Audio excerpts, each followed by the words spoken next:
I opened the glove compartment of my husband's car and found something that shattered the world I thought I knew. A hotel receipt from Charleston on the very night he swore he was in Atlanta. My hands froze. My heart raced. For a moment, the kitchen clock at home, that old wedding gift from my mother, echoed in my head like a ticking bomb. I didn't scream. I didn't cry. I simply slipped the receipt into my purse, knowing my marriage of 40 years was no longer the love story I believed in, but the first chapter of a betrayal so dark, so twisted, it would drag our entire family into ruin. If you think you've heard stories of infidelity before, stay with me, because what I uncovered next wasn't just cheating, it was a conspiracy between the two people I trusted most, and my revenge would set this whole neighborhood on fire. Asterisk, if you've ever felt dismissed, betrayed, or made to feel invisible, or maybe you've experienced the deepest loneliness, or that unbearable pain of losing those you love most, share it. Leave a comment, tell me where you're watching from, and don't forget to subscribe, because maybe the next story will remind you of your own strength. Asterisk, the receipt burned in my purse like a hidden flame, and by the time I walked into our Charleston home, every sound seemed amplified. The silence in the kitchen wasn't peaceful anymore. It was suffocating, like thick fog rolling off the harbor. The only thing that broke it was the relentless ticking of that wedding clock on the wall, each second striking me like an accusation. You don't know the man you married. Richard was already home. I could hear the heavy groan of the old mattress upstairs as he collapsed onto it. His voice called faintly, long day, late meetings in Atlanta. My jaw clenched. The lie slipped so easily off his tongue it almost sounded rehearsed. I set my keys on the counter, staring at them longer than necessary, trying to steady my breathing. My reflection in the window looked like a stranger, tired eyes, trembling lips, a woman caught between disbelief and the crushing fear that everything she built for 40 years was crumbling. When I finally walked upstairs, the bedroom light was dim. Richard was sprawled across the bed in his rumpled suit, his tie loosened, his hair damp with sweat. He didn't even bother to shower. He gave me a weary smile, the kind husbands give when they want sympathy, not questions. Traffic was hell, he muttered. Was it? I asked softly. My tone was neutral, but my heart hammered so violently I thought he'd hear it. He nodded, closing his eyes. Within minutes, his snores filled the room, once a comforting lullaby, now a cruel reminder of my foolishness.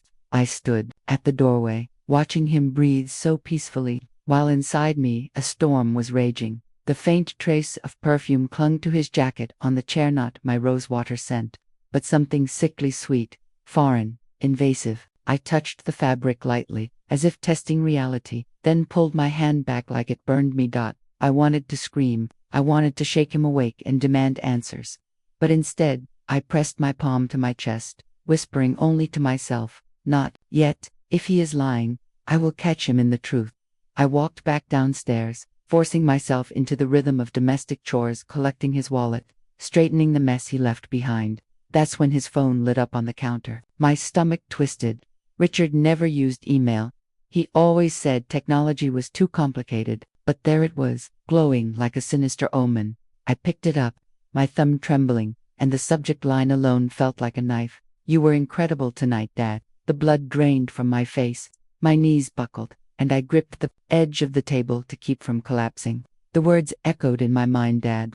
Incredible tonight. The heart emoji burned into my vision. For a second, the world tilted sideways. Who was calling him Dad in that way? And why did it feel more intimate, more dangerous than anything I had ever imagined? I closed my eyes, breathing hard, already knowing this was just the beginning of a nightmare I could never have prepared for. Asterisk, I stared at that single line on the glowing phone screen, my breath shallow, my pulse pounding in my ears. You were incredible tonight, Dad. The words carved themselves into my chest like a scar I knew would never fade. I wanted to hurl the phone across the room, to smash it into pieces. But instead, I placed it back on the counter as if it were a venomous snake.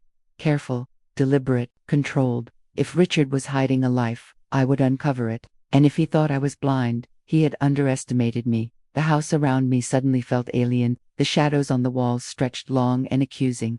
The smell of his cologne lingered, tainted with that unfamiliar perfume, an invisible intruder in my home. I moved mechanically, almost like a ghost haunting my own life. Gathering his jacket, his wallet, the loose change he'd scattered. That's when I noticed it, a folded receipt in his pants pocket. My hands trembled as I unfolded the crisp paper. A steakhouse in Charleston, the date tonight, for two. A bottle of Cabernet Sauvignon, the same vintage he had bought me for our 10th anniversary. The wine I thought was sacred to our love. My throat tightened. Atlanta had been a lie. The wine, a cruel reminder. The truth pressed down on me, heavy and undeniable. I pressed the receipt flat on the table, my fingers trembling, and whispered into the emptiness of the kitchen. Why, Richard? Why now? After 40 years, memories came unbidden. Our first bakery, the flour dust on his suit as he helped me unload sacks, his laugh when I burned our first batch of pastries. Had all of that been real, or was it just another performance? I grabbed my phone and snapped a photo of the receipt, then of the glowing email. My body shook, not just with fear, but with a growing resolve. If he was building his secret life, then I would build my case step by step, piece by piece. I walked into the garage, the air thick with gasoline and dust. Richard's SUV was still warm, the leather seats carrying the faint trace of that floral perfume. I opened the glove compartment, my fingers brushing against loose change, napkins, and then something slick plastic. When I pulled it out, my breath caught. A half-used tube of personal lubricant, residue dried around the cap. My stomach lurched, bile rising in my throat. Richard hadn't touched me in years. He had always claimed age had drained his desire. So, who was this for?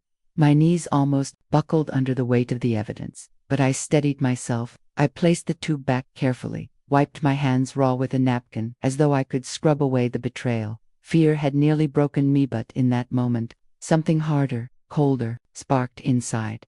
I wasn't just a wife in the dark anymore. I was a hunter in her own home, and I would find the truth, no matter how deep he tried to bury it. I sat at the kitchen table, the dim light casting long shadows across the wooden surface, the receipt and the image of that email still glowing in my mind. My hands were trembling, so badly I had to press them flat against the table just to keep still, and then the memories came uninvited, merciless.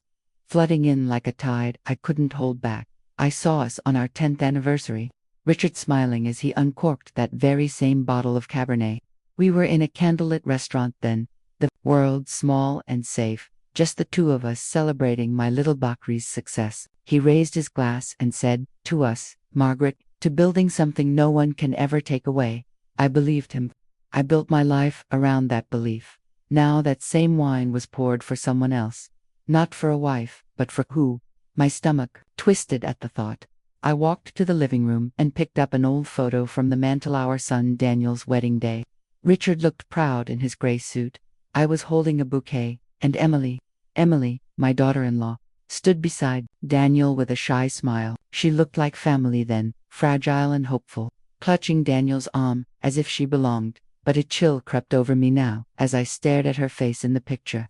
A memory surfaced, too small to matter back then, but cutting now, in hindsight. At one family dinner, Daniel had teased, "Mom, I think Emily doesn't like Dad, she barely talks to him." We laughed it off. I thought it was nothing. Now I saw it clearly. That distance wasn't dislike, it was a performance. A cover for something unthinkable. My breath hitched, the photo shaking in my hand. The word Dad from that email echoed in my head. My eyes darted back to the photo, Richard's hand resting on Emily's shoulder that day. His smile had looked fatherly then, but now I questioned everything. The betrayal wasn't just marital, it was incestuous in spirit, a grotesque violation of trust that went beyond husband and wife. It struck at the heart of family itself. I pressed the photo frame to my chest, tears blurring my vision.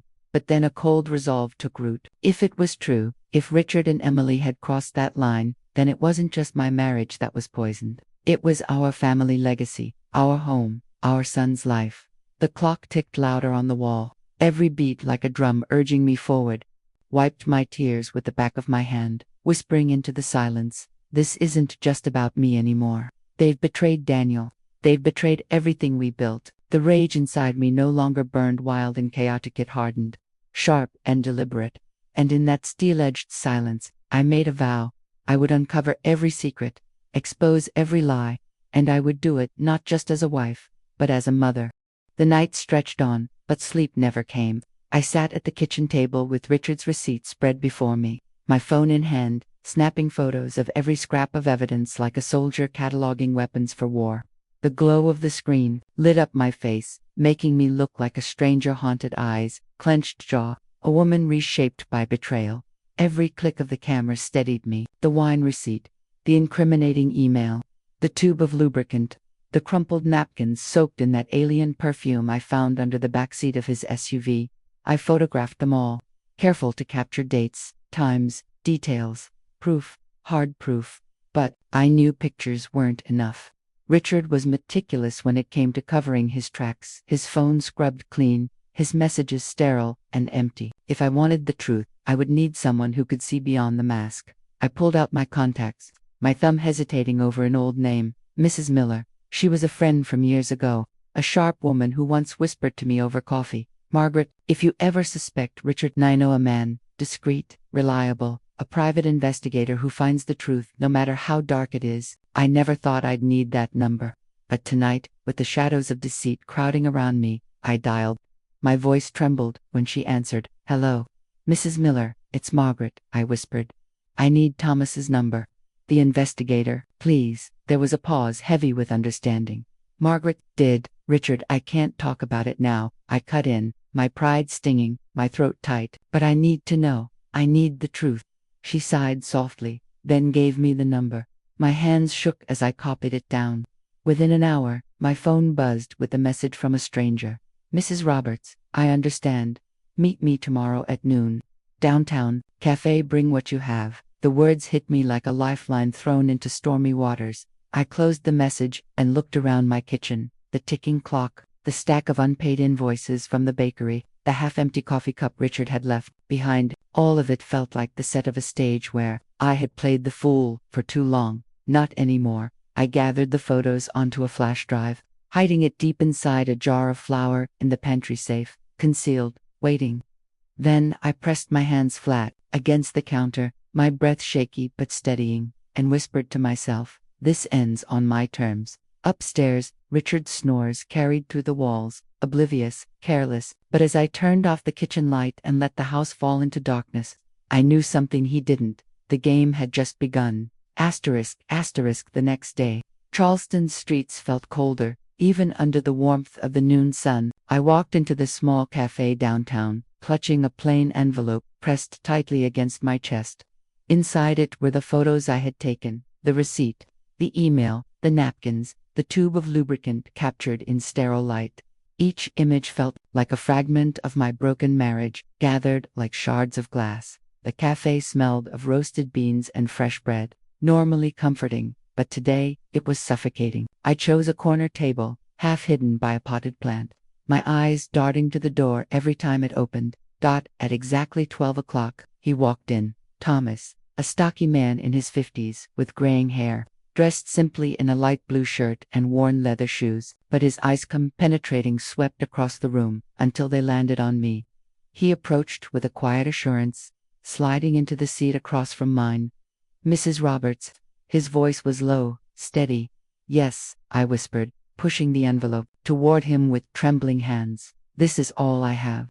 He opened it slowly, one piece at a time. The receipt, the photo of the email, the lubricant, the napkins. He studied each with an unreadable expression, jotting notes in a small leather notebook. I forced myself to speak, though the words tasted like ash. I think my husband is cheating on me." Thomas glanced up briefly, his eyes kind but professional. "The signs are strong, but infidelity, especially when concealed this carefully, rarely exists alone. It often comes with other lies." My throat tightened. "Other lies." He leaned forward, lowering his voice. "You said your family owns the Roberts bakery chain, correct?" "Yes," I said cautiously. "Then prepare yourself. Men don't just risk everything for lust. Sometimes it's greed. Sometimes both." The cafe noise seemed to fade away. My heart thudded, my fingers tightening around my coffee cup until it rattled against the saucer. Thomas slipped the photos back into the envelope and met my gaze. "I'll start surveillance tonight. Discreet, thorough. You'll have answers soon."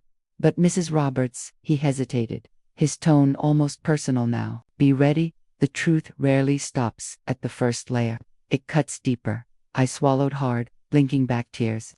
I just want to know, whatever it is, I can't live in the dark anymore. He nodded once, firm. Then I'll find it. But you must stay calm. Pretend nothing has changed. I forced a nod, rising from the table on unsteady legs. Outside, the world moved as if nothing were wrong. Cars passing, tourists laughing on cobblestone streets, but inside me, everything had shifted. For the first time, I wasn't just a wife drowning in suspicion. I was an accomplice in an investigation against my own husband. And I had a chilling feeling Thomas was right. This betrayal was about to run far deeper than an affair. Asterisk. That night, I barely touched my dinner. Richard sat across from me at the kitchen table, chewing slowly, sipping his wine as if nothing in the world was amiss. Another late meeting tomorrow, he mumbled casually, not once meeting my eyes. I forced the smile, nodding, my stomach twisting with every word, when he finally went upstairs. Leaving his glass half full, I stayed behind, clutching my phone in the dim yellow glow of the lamp. At 9:47 p.m., a message buzzed in from Thomas. He's not in Atlanta, not in a meeting. He's here, in Charleston. And he isn't alone. My fingers shook as I opened the attached photo. There was Richard, my husband of 40 years, standing outside a candlelit restaurant on King Street. The sign glowed gold above him, a place we'd once gone together when we still celebrated anniversaries. But he wasn't alone. At his side, her arm brushing his sleeve, was a woman in a black dress, her dark hair loose over her shoulders. Emily, my daughter, law. The photo blurred as tears filled my eyes. My chest constricted, and I pressed a hand against it as if to keep my heart from shattering. I zoomed in, praying I was wrong, but there she was, smiling at him with a tenderness that should have been meant for my son. Her hand rested lightly on Richard's arm, a lover's touch disguised in public as nothing at all. Another buzz, a video this time. My breath caught as I pressed play. The footage was grainy but clear enough. Richard and Emily seated at a corner table, leaning toward one another in intimate conversation. He poured her wine, Cabernet Sauvignon, that cursed bottle from our 10th anniversary. They laughed together, their glasses clinking softly in a toast. And then it happened. Richard's gaze, tender, devoted, a look I hadn't seen directed at me in decades. The kind of look a young man gives his first love, not a husband gives his wife of 40 years. I covered my mouth to stifle a sob. My son's wife, my husband, together. Another message from Thomas followed. This isn't just infidelity, Mrs. Roberts. It's betrayal on two fronts. I'll continue tomorrow, but you need to be prepared for more. I couldn't breathe.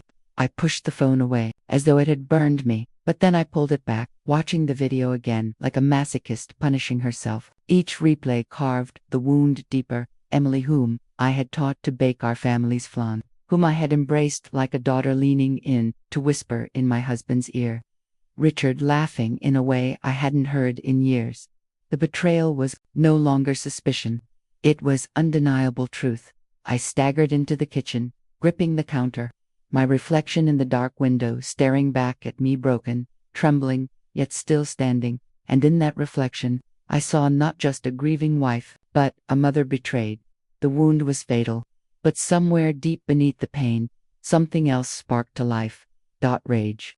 I spent the rest of the night in the bakery, the one place that had always anchored me. The scent of yeast and sugar usually calmed my nerves, but now even the warm aroma felt hollow. My hands moved, automatically kneading dough, measuring flour watt. My mind replayed the images Thomas had sent. Richard's laugh, Emily's smile, their glasses clinking, as if they were celebrating the destruction of everything I had built. For years, I had believed that strength meant endurance, that if I just endured long enough, his long nights, his excuses, his wariness, I would preserve the family, the bakery, the life we had promised each other. But endurance had only made me blind. And now, blindness had cost me almost everything. I pressed my palms into the dough, harder, faster, as if each fold could erase their faces from my memory. Tears blurred my vision, but when they finally dried, something new remained, a cold clarity. Richard and Emily thought I was weak, a foolish old woman too sentimental to notice the lies in front of her. They had mistaken my silence for ignorance. That would be their downfall. By dawn, I had a plan. First, evidence. Every receipt, every message, every photo. I stored them not only on Thomas's flash drive but also in hidden folders, encrypted files. They would not erase me from this story. Second, patience. I couldn't confront them now. Confrontation would only push them deeper into secrecy. No, I would let them grow careless, confident. I would let them think they were winning. And third, revenge. Not just to expose their betrayal, but to take back control. They wanted my bakery, my home, my family name. Then I would make their ambition their trap. As the sun rose through the bakery windows, light spilled across the flour-dusted counter. For the first time in weeks, I didn't feel like a victim. I felt like a strategist preparing for war. When I returned home, Richard was sipping his coffee. His tie perfectly knotted, his eyes bloodshot from whatever night he had spent with her. Big contract today, he said casually, almost rehearsed. I'll be late again. I forced a smile, the mask of the dutiful wife slipping easily back into place. Of course, Richard, be careful. He kissed the top of my head like he had 100 times before. An empty gesture that once made me feel loved, but now made me want to recoil. He had no idea that behind my calm eyes, a storm had taken root. As he walked out the door, I whispered under my breath, "Play your game, Richard. I'll play mine better." And for the first time, I didn't feel fear. I felt power. 2 days later, just as the afternoon crowd thinned at the bakery, my phone buzzed. It was Thomas. "I have something, meet me." My stomach nodded, but I wiped the flour from my apron and locked the cash register before heading out. The same cafe, the same corner table.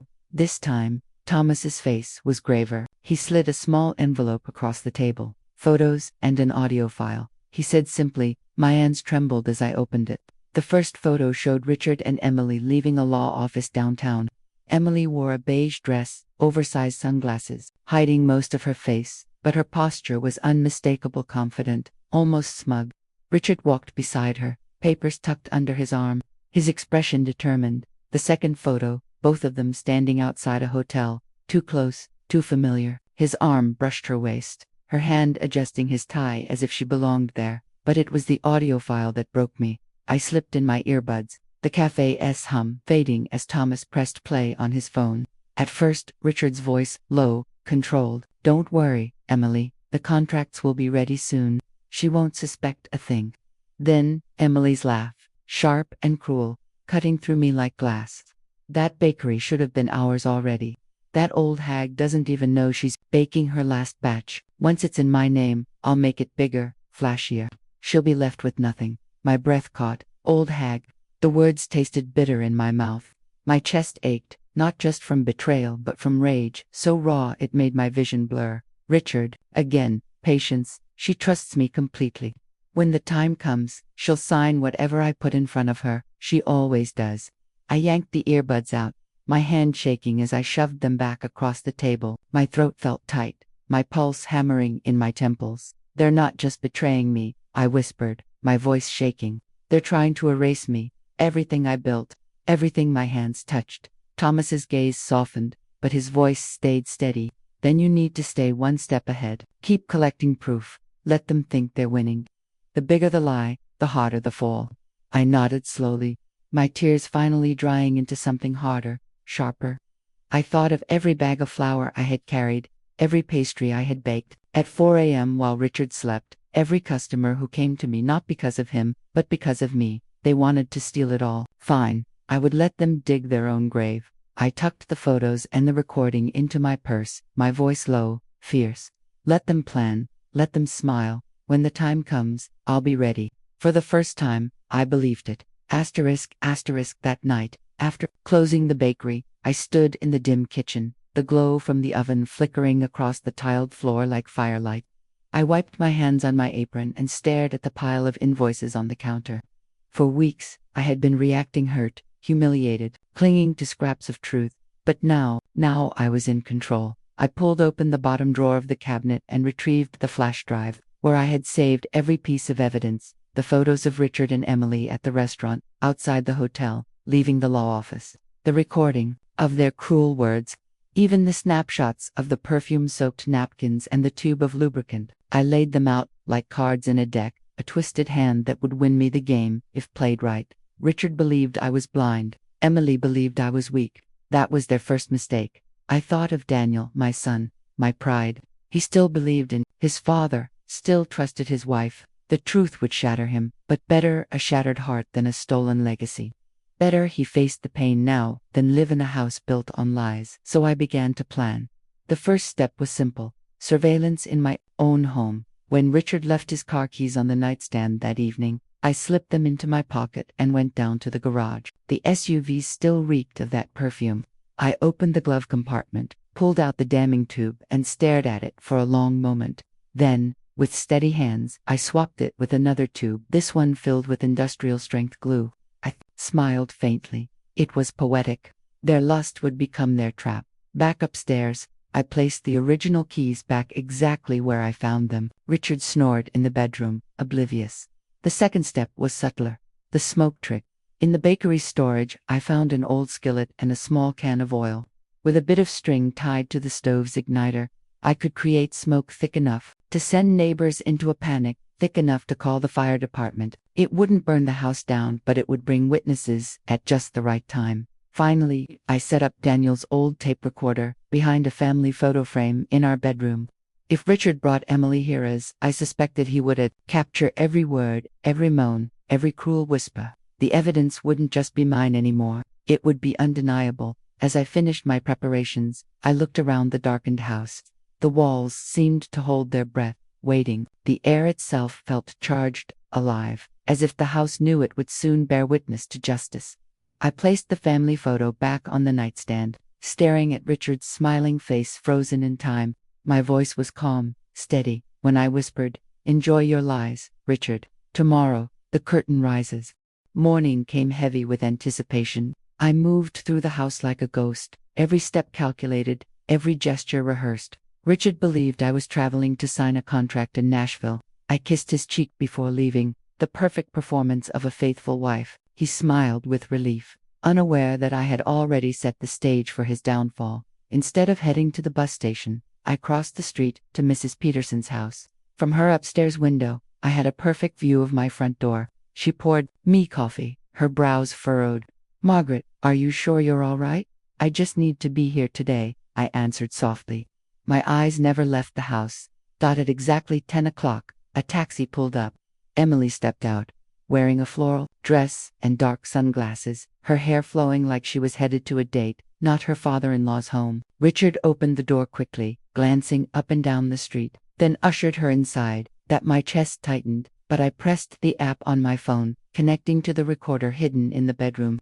Their voices streamed through my earbuds. Richard's low murmur. "Finally. No hotels, no hiding. She's gone for the day." Emily's laughter, light and cruel. "About time."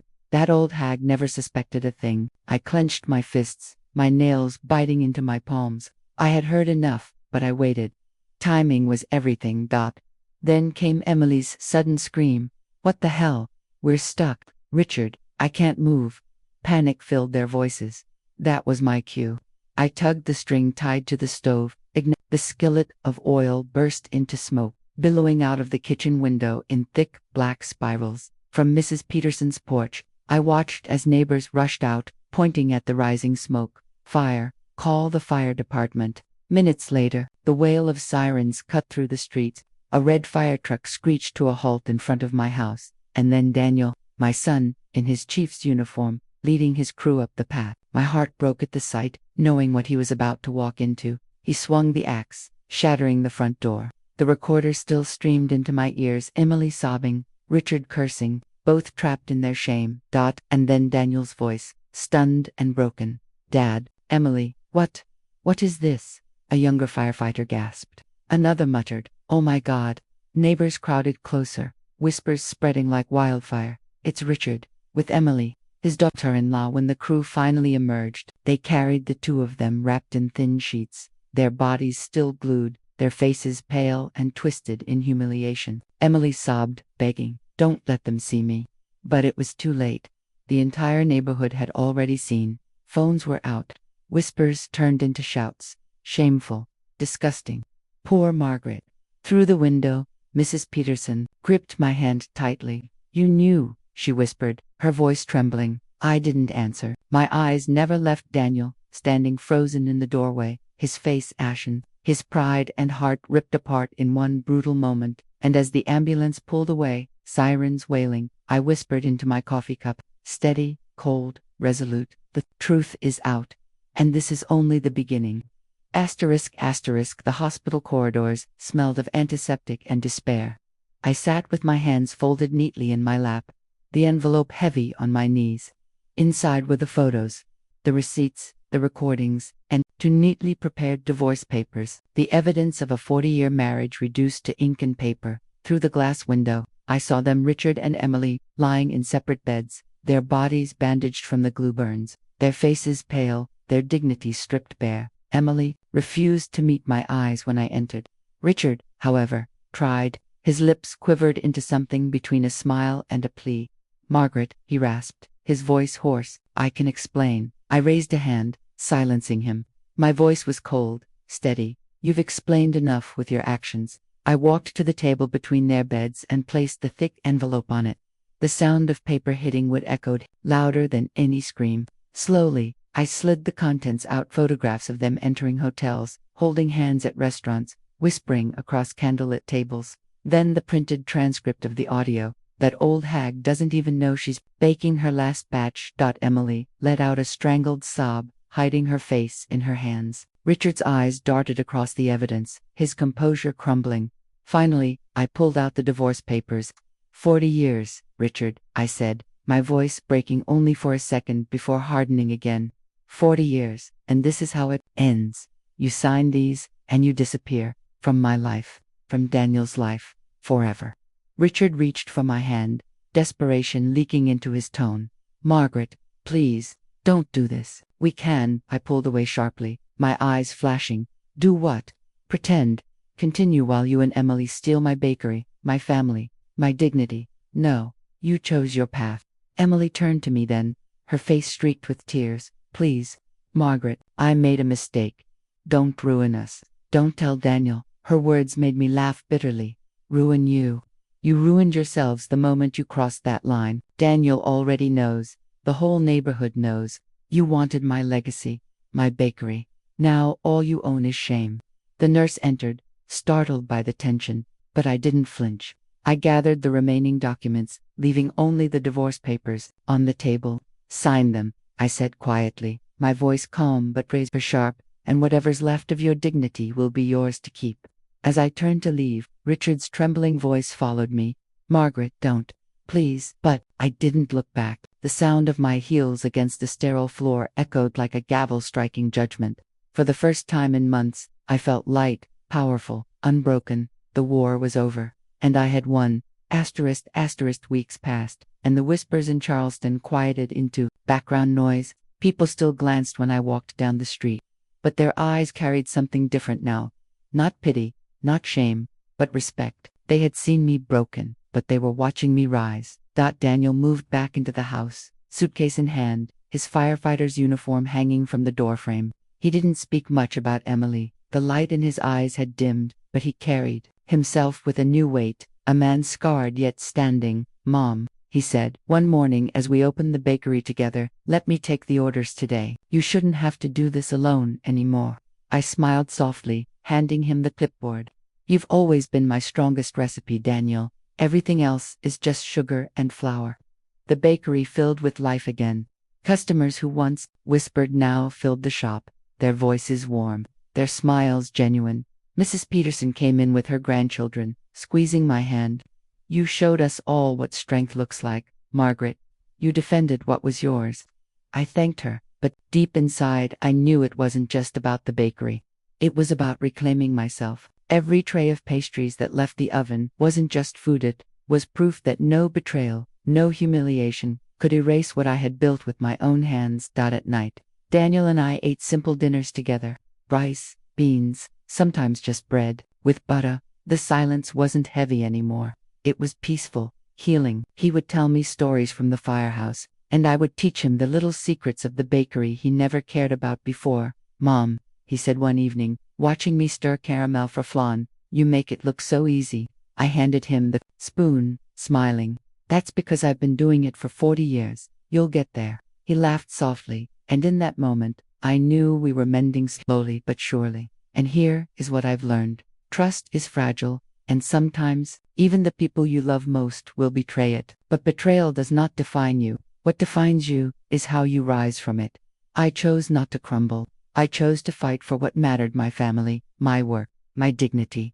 If you're listening to this story, I want you to remember, you are stronger than the lies told about you. You are more powerful than the people who try to tear you down. And no one can take away the value of what you've built with your own two hands. So tell me, where are you listening from tonight? Leave me a comment below. Let's remind each other that no matter where we are, no matter what we've endured, we can always begin again. And if this story touched you, please like and subscribe so I can keep sharing more stories of survival, strength, and second chances. Because sometimes, the sweetest victories are baked from the bitterest betrayals.